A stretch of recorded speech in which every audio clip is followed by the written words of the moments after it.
All right. This is our first lecture on this new unit about the Cold War.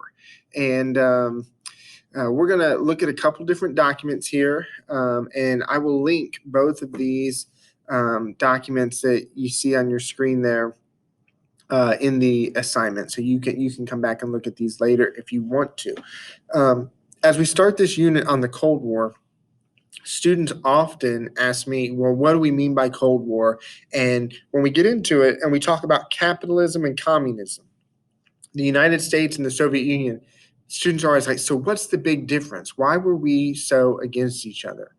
Well, here we go. The first thing to know about the Cold War is that it's a rivalry between the United States and the Soviet Union. In class, we talked about how it's just two different ways of life. America values things like democracy and capitalism, where the Soviet Union operated as a dictatorship and as a communist economic system. And after World War II, we are the two rival superpowers. And what we're really competing for is whose way of life, democracy and freedom, or communism and totalitarianism, whose way of life will influence or have the greatest impact on the world. It's a battle of ideas and whose system will prevail. It's a Cold War because we never directly go to war with the Soviet Union. There are races like the arms race and the space race. There are physical engagements, but by proxy nations. So the Korean War and the Vietnam War, those are military engagements, but it wasn't necessarily us versus the Soviet Union as much as it was us backing one side while they backed the other. There's, of course, so the arms race, the space race, there's proxy wars.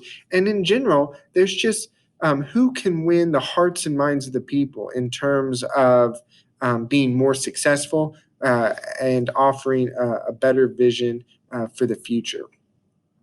Here's another way. Students in class, I think it was sixth period the other day, asked, okay, so what's the difference? I laid it out this way. In the battle of ideas, there are certain values that every government or economic system attempts to accomplish. All governments want to promote freedom, creativity, efficiency, security, and equity. And we could talk a little bit about each of those definitions, but for now, I'm going to trust that you can think those through. The problem is, as governments try to promote these five things, there are trade-offs.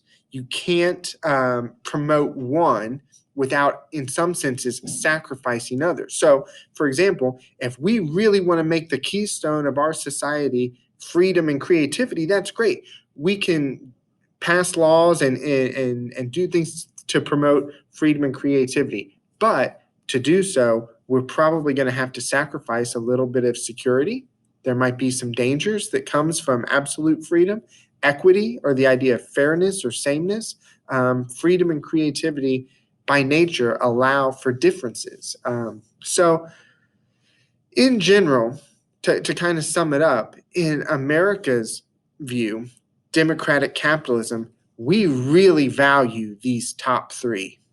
And we want these bottom two, and we try to get those bottom two, but often they might lack at the expense of the top three. On the other hand, with the Soviet Union, their prize goals, their top values are the bottom three. Fairness, sameness, strong security, and really efficient production and high levels of efficiency on certain things. The problem is, in order to mandate those three, they have no freedom of the press. They have no choice. You don't see a lot of individualism. It's all about the collective.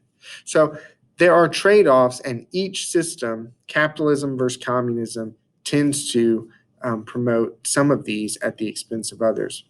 Real quick, just to kind of give you a visual, this is a map of the world in 1962. So you can see here 1962, and all the nations that are either dark blue or shaded blue are America and its allies, people who subscribe to democracy and capitalism that really value freedom and choice. Whereas all of these nations in red or shaded pink or purple are communist countries that have that other set of values. And you can really see how a map of the world is kind of divided east and west. In 1962, I would be saying that democracy and freedom was having a greater influence, but the fear was that this red communist influence would spread and take over and have more impact in shaping the world if America and its allies didn't act to prevent it. Okay. With that said, I want to skip over to this second chart, and I need to zoom back out. This chart, it says early Cold War, 1945 to 1963, and it has Truman, Eisenhower, and Kennedy, three American presidents. We're not going to cover Kennedy today, but I want you to see overall Cold War beliefs in these early years, things they did that were successful or effective, and then things that they did that failed or were ineffective. So we'll start with overall Cold War beliefs. And I'm not going to read all of this to you, but I will sum it up. Both Truman and Eisenhower had a goal of containing communism. And this word containment, I'm going to bold it, is a big idea. We did not want to see Soviet influence or communism spread around the globe. And as far as overall beliefs, this policy of containment is going to be something that really drives America from 1945 to 1991. Now, different presidents had different ways of trying to contain communism, and that's where these differences. Truman, if you've been studying, reading, and doing some of the assignments, really said we were going to contain communism by giving money and perhaps using troops to fight limited wars. So Truman gave a lot of money to other countries to help them resist communism. This was called the Truman Doctrine. He gave money to Turkey and Greece.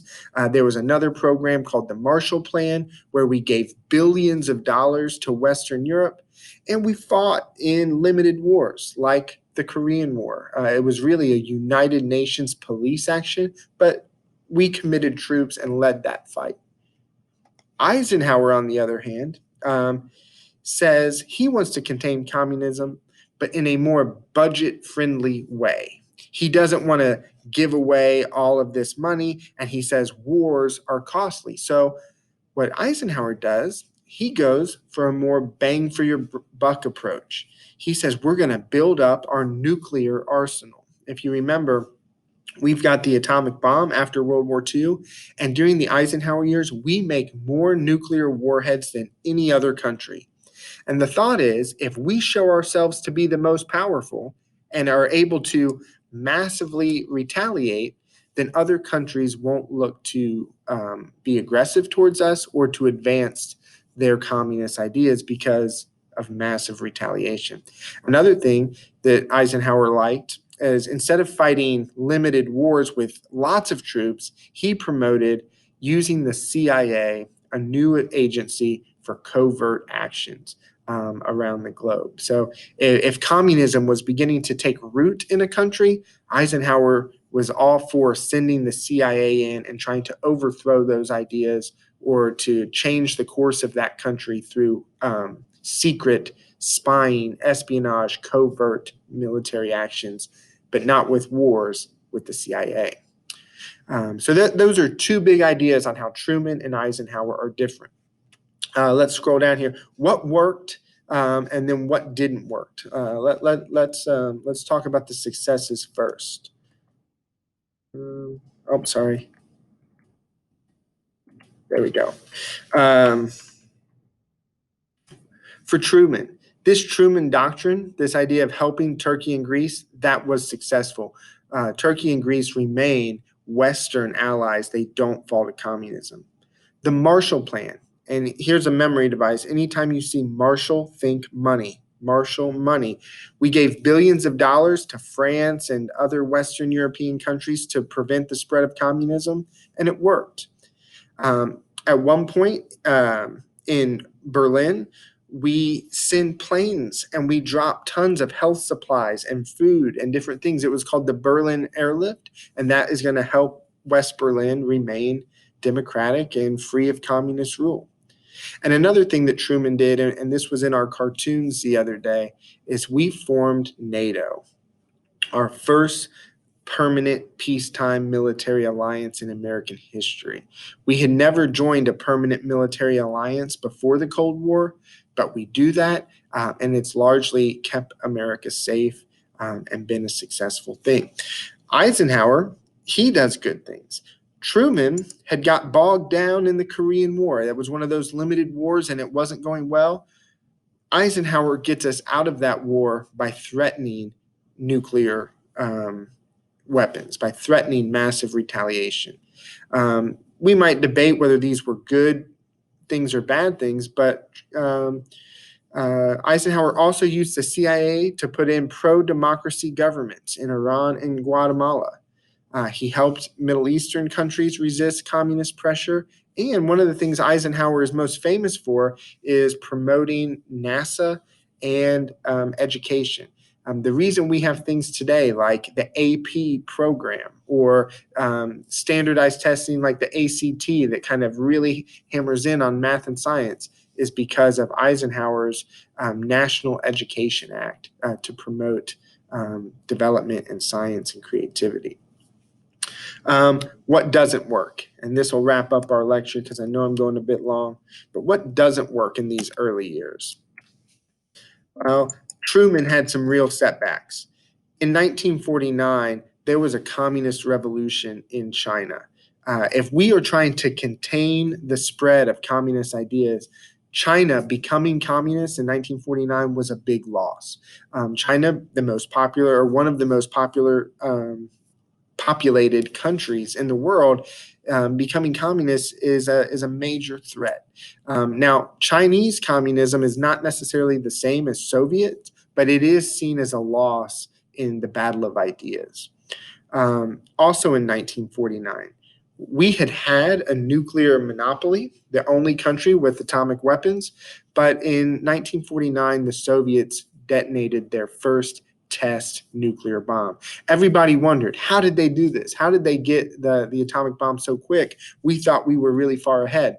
Turns out there had been leaks, there had been spies. There's a couple famous court cases of American scientists leaking atomic secrets to the Soviet Union. And when the Soviet Union got the bomb, it raised the stakes because now any type of direct engagement between us and the Soviet Union could result in nuclear holocaust. This was a very scary time. And then also, in the 1950s, late 40s and 1950s, under Truman, something known as the Red Scare began. People began to just be paranoid about communist influence here in our country. There began a major distrust of certain political figures, a major distrust of people in the arts and entertainment industry. And as a result, many civil rights or civil liberties were taken away, and people were falsely accused and bullied because of the fear of communist influence. What about Eisenhower? What doesn't work? Well, massive retaliation. It helped in Korea, but it didn't always work. If you're always threatening to use the atomic bomb to prevent your opponent's aggression, what happens when they call your bluff? And a couple times in the 1950s, in a small country of Hungary and also in our neighbor, a small country, Cuba, there were communist revolutions or communist ideas began to take hold. And really, America had to choose. Were we willing to go to World War III? Were we willing to use atomic weapons to stop communism advancing into Hungary and Cuba? And the answer was no. And that was an example where we kind of couldn't cash the check that we wrote. We couldn't follow through on the threat. Our bluff was called. Now, that's probably a good thing. Nuclear war is never a good thing. We wouldn't have wanted to go to World War III, but it was really a failure of Eisenhower's massive retaliation policy. Another example of a failure during the Eisenhower years, he did promote NASA and the space program and science, but he was late to the game. Early on in 1957, the Soviets become the first country to launch a satellite in space. And in terms of the space race, communism and Soviet Union had taken the lead, and we were playing catch up. Now, good stuff comes out of it. The space program, NASA, the AP program, we eventually become the first country to put a man on the moon. But in the Eisenhower years, we had fallen behind and were struggling. Okay, I'm going to stop there. Again, this chart will be up there for you to look and study. These are key terms and big ideas. Hopefully, you have a little bit better grasp of what the early Cold War was all about. And we'll keep moving forward next week. We'll talk a little bit more about Eisenhower's policies, and then we'll get into the Kennedy years in the early 1960s. Thanks for watching.